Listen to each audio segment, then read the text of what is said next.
repencher un peu sur ce qui s'est passé ces 10 ans. Moi, sur le futur, je trouve que les enjeux, c'est l'Everest, quoi. Pour y arriver, ça ne passe que par des solutions mondiales. Donc, on voit bien que les enjeux, ils sont bien au-delà de nous, quoi. C'est-à-dire qu'il faut qu'on soit, certes, des acteurs, c'est bien, mais surtout des militants de conscience.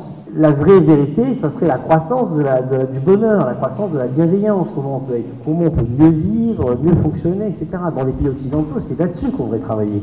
Et c'est très compliqué à mettre en place. Un des défis des 5 années à venir ou des 10 années à venir, c'est de créer les outils de la gouvernance qui donnent du corps à tout ça. C'est ça qu'il faut créer dans les années qui viennent. C'est créer le langage, les outils et la gouvernance qui permettent par le bas de faire évoluer le haut. Il faut savoir qu'il y a 80 000 mots dans le dictionnaire et que dans le secteur du développement durable, par ce travail de linguiste que nous faisons et par ces tableaux de tendance tous les ans, nous constatons depuis 5 ans que c'est dans cet univers que le vocabulaire a été le plus riche.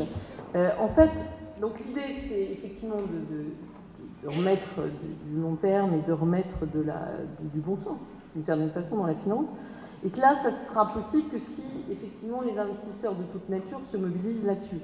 Dans les 10 dernières années, il y a aussi une plus grande compréhension et une plus grande attention portée aux problématiques de l'environnement. Et puis, il y a eu le Grenelle qui a marqué cette évolution, qui a proposé des choses, qui a fait avancer des choses. Moi, ce qui me frappe et ce qui m'inquiète, c'est l'accumulation des enjeux. Face à ça, nous, pour le moment, on répond en disant on ne va pas attendre de savoir où on va, d'avoir les mesures. On va répondre par l'action. Et l'enjeu, pour nous, principal, en fait, c'est comment est-ce qu'on va inventer de façon expérimentale, avec tous ces interlocuteurs qui vont travailler avec nous, l'agriculture de demain, c'est-à-dire une agriculture qui permettra de nourrir le monde en respectant les écosystèmes et peut-être même en les renforçant. L'essentiel, c'est pas tant le dessin qu'on va se faire que le chemin et la façon dont on va y arriver. Et ça ouvre des tas possibles, ça ouvre des tas de chemins du possible. Et ces chemins du possible, à partir du moment où les collaborateurs et l'actionnaire se mettent d'accord sur la façon d'avancer, je pense qu'on a gagné et je pense qu'on va faire avancer beaucoup de choses. Dans les 10 dernières années, on avait le choix. Je pense que dans les 10 prochaines années, on n'aura plus le choix. Le développement durable va réapprendre le courage aux entreprises. On va arrêter de toujours faire la même chose qu'avant pour commencer à faire des trucs différents. Je reste convaincu que l'innovation, c'est le maître mot du développement durable demain.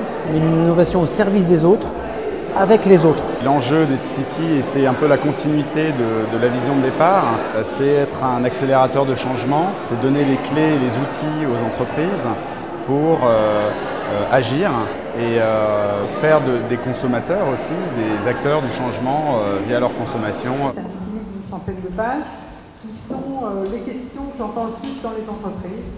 Et je me suis dit comment essayer de leur donner envie, de leur montrer en quoi c'est une opportunité, quels sont les pièges à éviter, de façon très concrète. Donc j'ai pris une 50aine d'exemples pour montrer que c'était possible, que ça marchait et que ça créait de la valeur pour tout le monde. Il y a 10 ans, expliquer le développement durable, en parler, c'était pas évident et il fallait non seulement avoir de l'audace pour se lancer dans cette aventure, mais aussi un fort engagement personnel. L'explosion de la bulle Internet, donc, qui a fait place à une expansion du numérique et des nouvelles technologies sans précédent. Donc, sur le plan du développement durable, ce qui a changé, en tout cas, c'est une prise de conscience plus rapide et mondiale. Si on ne se donne pas les moyens, si on ne donne pas les moyens aux entreprises de faire, ce sera beaucoup plus difficile. Et notre enjeu aujourd'hui, c'est de rendre les choses possibles.